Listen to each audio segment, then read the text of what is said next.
You know, people ask me many times, why are third world leaders corrupt? I mean, every country in Africa has leadership problems. Every country in the Caribbean has leadership problems. You know why? It's simple. I figured it out. It's very simple. Why are there so many lack of great leaders in your country among black African people? Or even Mexicans, the Asian people?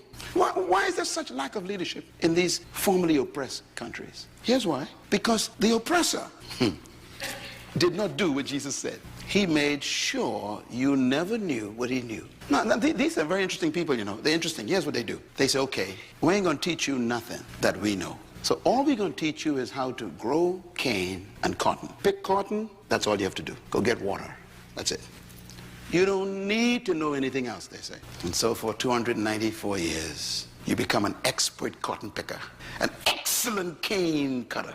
But the problem is, he doesn't teach you how to make the cane into sugar. He doesn't teach you how to turn the cotton into cloth. He keeps that to himself. After a while, you become unruly because you multiply.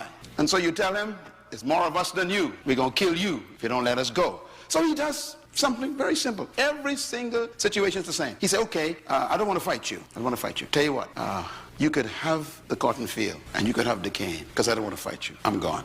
And he leaves. So here you are. You call yourself free now because you got a cotton field and a cane. The problem is he trained you to wear clothes and to drink tea with sugar. You didn't hear what I just said. That's too deep. He conditioned you to wear his clothes and to drink tea with sugar. And he leaves you with a sugarcane field and a lot of cotton. Sharp guy. They're smart. After a few years, you begin to realize, I can't wear cotton and I can't put cane in tea. So he comes back and he says, what's your problem? You say, look, I can't turn cotton into cloth. He said, okay, tell you what I'm going to do. I'm going to buy the cotton from you at my price because you can't use it.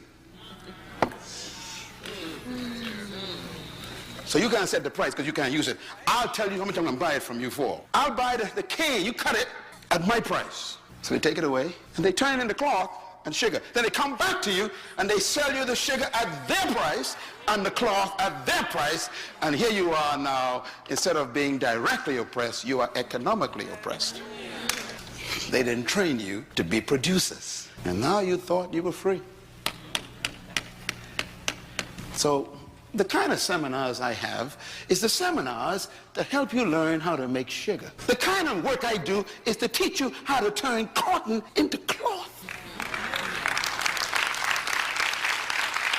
So that you become free to get your farms back and know how to convert cotton into cloth. And instead of just being consumers, you become producers. This is leadership. So what they do is they don't teach you how to lead. They don't teach you how to operate anything. And then when they leave you, they say, take charge. So here's the African guy in Ghana, you know, the British is gone, and they never teach him how to be a leader like them, and he got power, he got all this country, he got this, but he ain't got no training. And so we have a slave wearing a crown. Woe to the land when a slave becomes king. Words of Solomon. Now what I think is unfair is that they come back later and say, see, you can't rule. I told you, you ain't born to rule. Look how you messed up your country. Corruption, abuse, you know, and this. And what they don't know is that they are the blame. They never trained me. You don't understand what I'm talking about. How can you set me up to fail and then tell me I failed? Oh, come on, clap. You get what I'm talking about. We got to get this right. You don't prepare me for failure and then say, I failed. I blame you for my failure because you never trained me to be a leader. It is enough for the teacher to make the student just like him. I guess you could say, my conclusion is, and I say this to all the governments I work with, the failure of third world countries is evidence of the failure of the colonial powers. They must take the blame. And that's why I am traveling every week to a third world country, sitting with parliaments and congresses and heads of state, and I lock them up for 3 days. Why? I got to correct what those leaders never did. I have to somehow solve 200 years of history in 2 days. That's a lot of hard work, but we have to. Your problem is You don't believe you could turn cotton into cloth. And I've come to tell you, you can.